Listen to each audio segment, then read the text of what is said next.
Hey guys, তোমরা কেমন আছো? আমি তো ভালোই আছি। তো চলে আসলাম অনেকদিন পর আবার একটা ভিডিও করতে।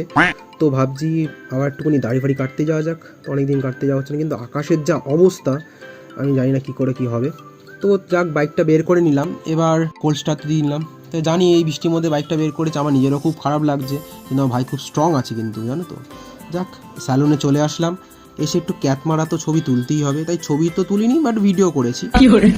তো চুল টুল কেটে চলে আসলাম। তো দেখো কেমন লাগছে বলো। এবার আমার ভাইটাকেও একটু কিছু গ্রুম করতে হবে। দেখো আমরা নিজের গ্রুম করি, কিন্তু বাইকেও তো গ্রুম করা দরকার। তো বাইকটাকে দেখো এইভাবে আমি ওয়াশ করে নিয়েছি, শ্যাম্পু ওয়াশ করে নিয়েছি। এবার জল দিয়ে ধোয়ার বাকি রয়েছে। এবার দেখো ধুয়ে নিয়েছি, ধুয়ে কত সুন্দর লাগছে, কত ক্লিন লাগছে আমার ভাইকে, আমার মতন লাগছে। তো যাক, ভাইয়ের তো স্নান হয়ে গেল, এবার আমিও স্নান করতে যাই। তো চলো, ততক্ষণ তোমরা লাইক করে দাও। টাটা।